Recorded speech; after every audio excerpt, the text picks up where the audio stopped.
He's everybody's uncle and grandpa. That might not imply incest.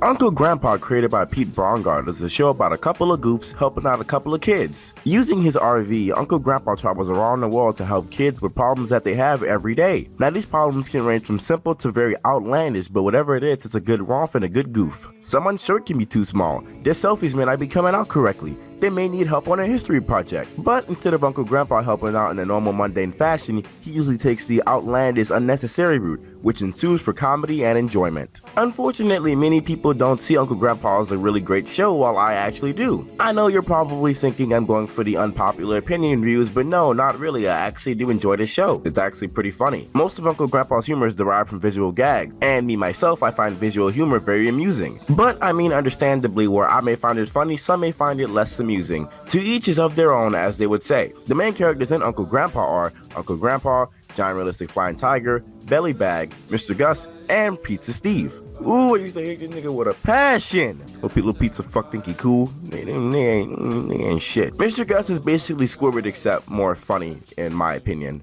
With a show that's weird, outlandish, and so far from reality, you obviously need an everyman, and Mr. Gus is that everyman. Sometimes he'll outright just point out that the situation itself is very weird. Sometimes the weird wackiness can get a little annoying and we need an everyman to step in, and that's Mr. Gus. Too bad his everyman nature is stepped on from Pizza Steve. Pizza Steve is very interesting to say the least.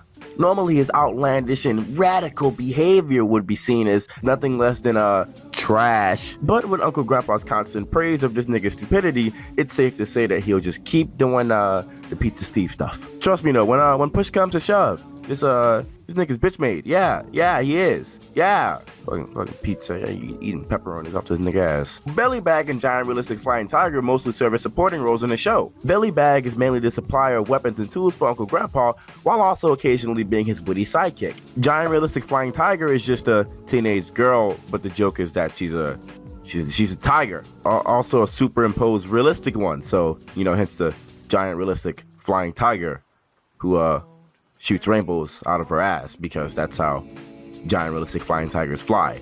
Obviously, if you haven't done your research, I understand though. It's pretty comprehensive research. Now you have to hear me out. Back then in 2013 to 2014, with the New Ed Thursday block, every time you would come home from school, from extremely hard middle school, you come home and turn on your TV and you think, oh man, Gumball's on. Regular show. Uncle Grandpa, it's a great lineup on Thursday at 6. And you just sit there and watch. Uncle Grandpa, for me, brought a whole meaning to Thursdays. At first, Thursday was just one day till Friday, but Cartoon Network made it magical with a whole block of new episodes of shows that I liked. Uncle Grandpa, of course, being one of them. For many of these internet reviewers, they don't have the actual ability to watch any of these shows during syndication. But me, of course, being a 15 going on 16-year-old boy, I was able to catch all of these shows and watch them. I was able to come home, and after doing homework, because I'm a goody little two-shoes boy, I just watched what was on Cartoon Network all day. And those Thursdays were some special Thursdays. Little Veridis Joe would be so excited as to what would happen on the next episode of Uncle Grandpa. Where would the gang go? What would they see? Who would they meet? What exciting hair-raising thing would they come up with next? At times, of course, it was a little annoying, but ultimately, it was really fun to watch. A part of me even considered buying suspenders because I liked Uncle Grandpa that much. Yes, I did buy the suspenders. Don't judge me. But I don't know, maybe I'm just a gay faggot for loving a cartoon about a man in lederhosen helping out little kids. Now, picture this. You're a 7 to 8-year-old boy who needs help on a history test. No matter how hard you study, you just can't seem to grasp the cold hard facts.